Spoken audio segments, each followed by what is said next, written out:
This is a slave ship, not the diagram in the schoolbook, the one family packed inside it. You are the father, and this is the last ordinary morning of your life. It is a morning near the end of the dry season, in a town of red earth and shade trees. You have a field at the edge of the town, and a wall around it you built yourself, stone on stone, in the years you were young enough to think a wall was the hardest thing a man would ever have to hold. You are watching your son fail to carry too much firewood at once because he is 12 and wants to be a man by Friday. There is to be a naming at the next full moon. He has been practicing the walk of it for a week, when he thinks no one is looking and everyone is looking and no one says. Your wife is laughing at him from the doorway. Your daughter is 7 and is laughing because her mother is. The girl has decided this year that she belongs to you and not to her mother, and she follows you to the field and back, 3 steps behind, in a small, serious silence, learning to walk like a farmer. Remember that doorway, remember the laugh in it. They will spend the rest of this hour trying to take it from you, and it is the one thing they will not manage, because they will never know it was the most valuable thing you owned. The raid. They come at dawn, and they are not who you expect. They are men from 3 towns over, with guns the coast has sold them, because a man on the coast will give a gun for 7 people, and a gun is how you take the next 7.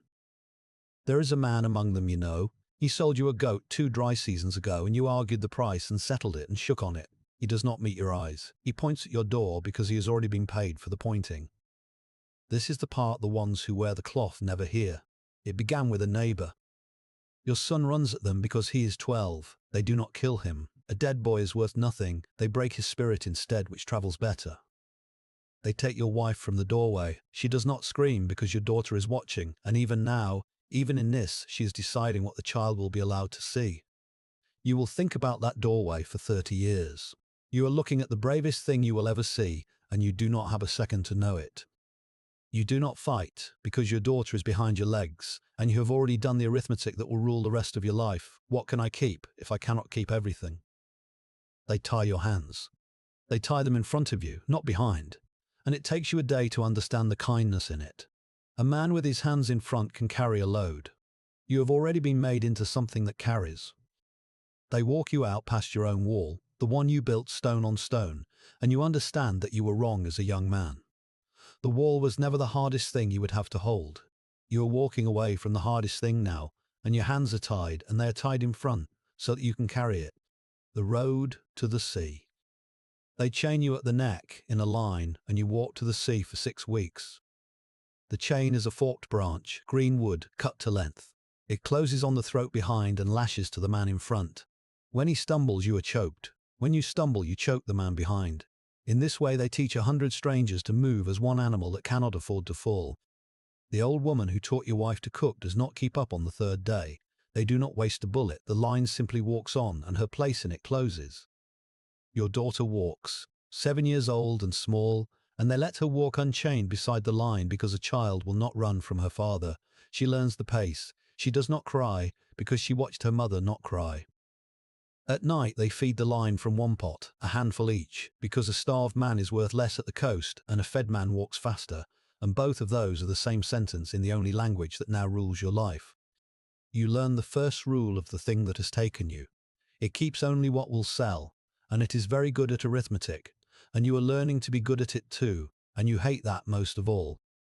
On the 9th day, the road meets a river, and a town, and a market that sells nothing but people. Here your chain is untied from the branch and handed to a different man, and money changes hands over your head in a language you have never heard, and you have been bought and sold once already, and you were not asked, and you did not feel it happen. The man who owns you now is from the coast. He wears a coat over a wrap, half of one world and half of another, and he counts you the way you once counted grain into a basket and finds you sound. The line grows. Strangers are chained onto the end of it who speak nothing you can answer, from towns whose names you will never learn, and you understand that this is not a raid on your village. This is a weather. It has been raining people toward the sea for 200 years, and you happen to be standing in it. There is a night it rains for real, and they pen you under a lean-to, and in the dark a man beside you prays, steadily, in a language you do not share, and you find that you are praying too, in yours, and that the 2 prayers do not need to understand each other to be the same prayer. And then one afternoon the air changes. It carries salt, and a bird you do not know, and a sound underneath everything like a crowd that never stops. You have never seen the sea. You can smell it 2 days before it takes you. The fort on the shore. The sea, when you reach it, is a thing none of you have seen. And there is a white stone fort on the shore of it. They put you in the low part of it, below the ground, a stone room already full, and you wait there while the sea decides to send a ship. Some wait a week. Some wait until the room is the last place they were alive. You do not count the days. There is no reason left to count them. Here, a white man in a good coat walks the line with a book. And a second white man who is not a merchant but a doctor, which is worse, because a merchant only wants your price and a doctor wants to be sure of it. He opens your mouth with his thumb. He counts your teeth. He runs a hand down each limb the way you would test a tool before you paid for it, and he does the same to your son and to a woman, and he writes and does not once look at your face, because your face is the one part of you that is not for sale. And a hot iron. The iron is how the company knows which of you it has bought. It goes on the shoulder. Your son does not make a sound, and that is worse than if he had. Then it is your turn, and you learn what your son learned, which is that the pain is not the worst part. The worst part is that afterward you look down at the mark, and it is a letter, and it is not a letter from your language, and you cannot read it, and it is now the truest thing anyone has ever written about you. You are no longer you. You are a mark and a number in a book, and the book is the only part of you the fort intends to keep. When the ship comes, they take you out to it in a long, narrow boat through water that stands up in walls and tries to turn the boat over, and the men rowing are of your own color and will go back to shore afterward. And you understand there is no line here between those who are taken and those who do the taking, except which side of the boat you sit on, and who decided it, and when. You look back at the shore once, not for the fort. For the land behind the fort, the whole green weight of the only country you will ever belong to, getting smaller. You are the last of your line who will ever see it. You do not know that yet. The land does. It watches you go the way you watched your son walk away pretending to be a man. Lo, they row you out to a ship and they put you in the space under the deck. The space is not tall enough to sit up in. They lay you on your side, and then they lay another man against your back and another against his, until the arithmetic is satisfied. The men go below at the bow, the women aft, near the crew. The children fit into the spaces left over, the way children always have. Then a hatch the size of a door is the size of the whole sky, and it closes, and the sky is gone, and it does not come back for a day and a night, and then it comes back only because a body that never breathes fresh air stops being worth money.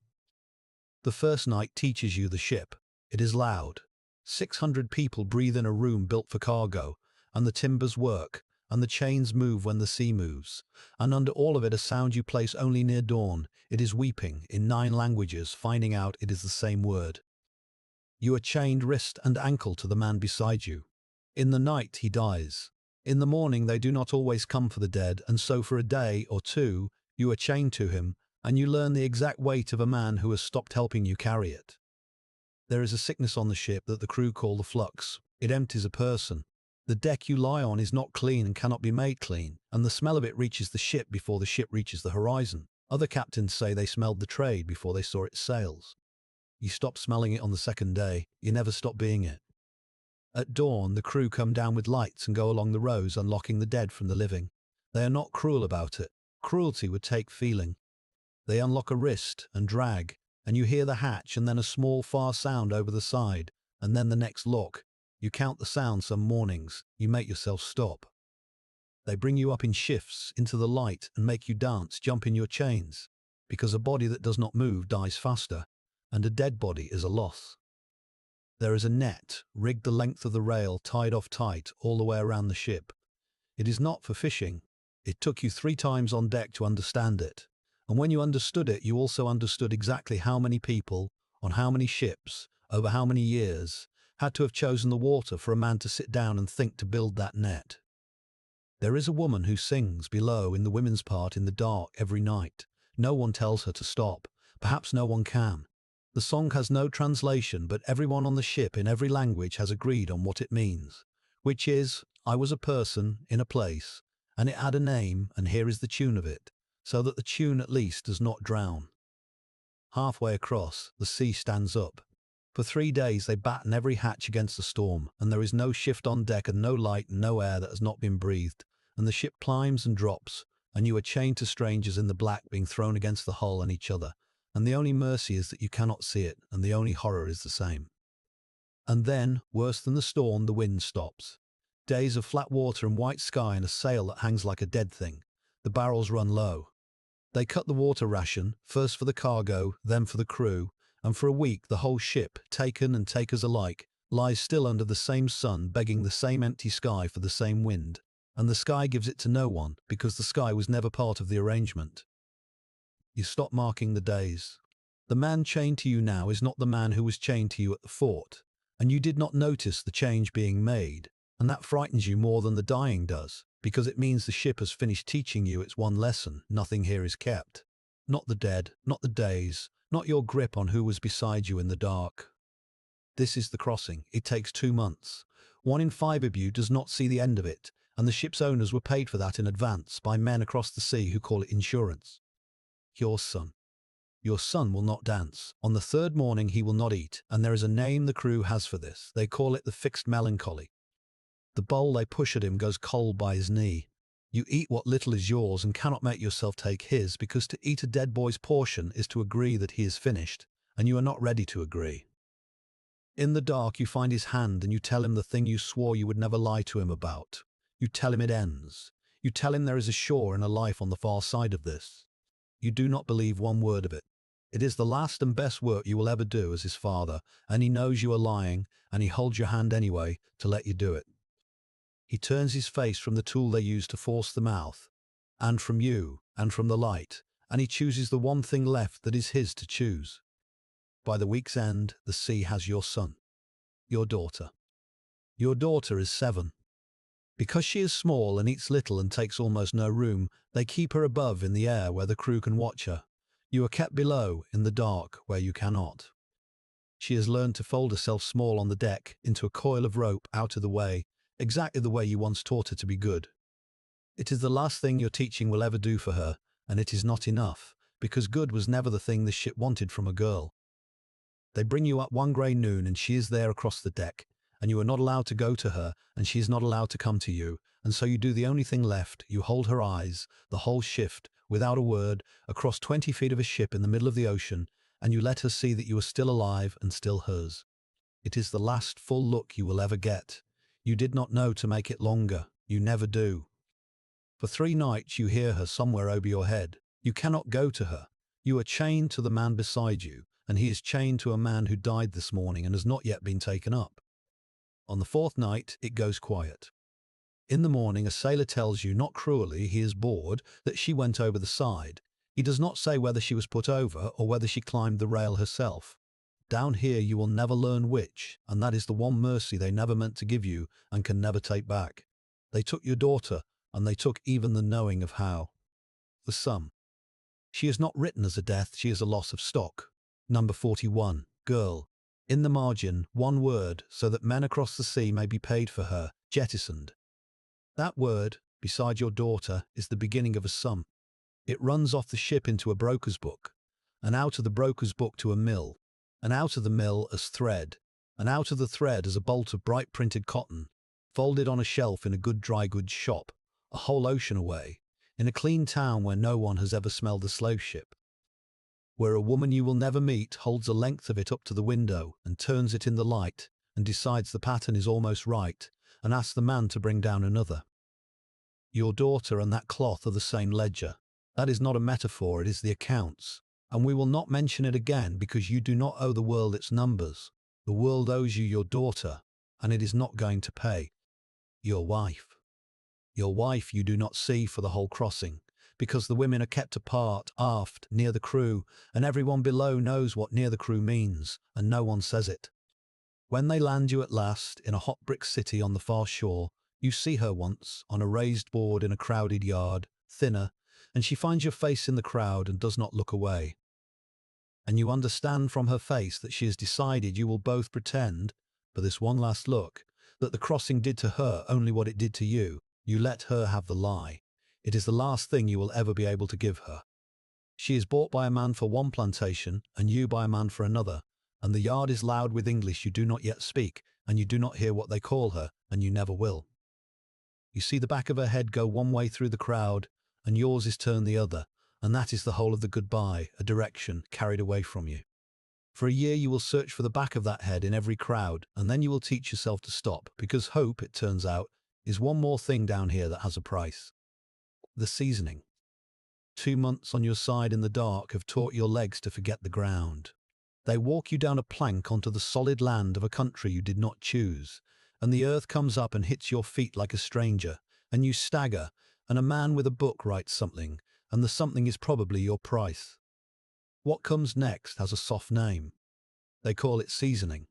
It means the years in which they break the country out of you and grind the work into you, and 1 in 3 does not survive the breaking, and the ones who do come out the far side, answering to a name a stranger chose and speaking a language a stranger owns. They give you the name on the first day. It is short and easy for them to say, and it belonged to no one, and now it belongs to you, and for the rest of your life you will turn your head when it is called, and hate the small obedient turn of your own neck. And there is the crop, not cane here, cotton, rows of it to the edge of sight, white as a lie, that must be dragged from the bowl by a hand that bleeds for the first season and is ruined by the 10th, so that a bright cloth can be folded on a shelf in a clean town, a whole ocean away. The first season the bowl cuts your hands to ribbons.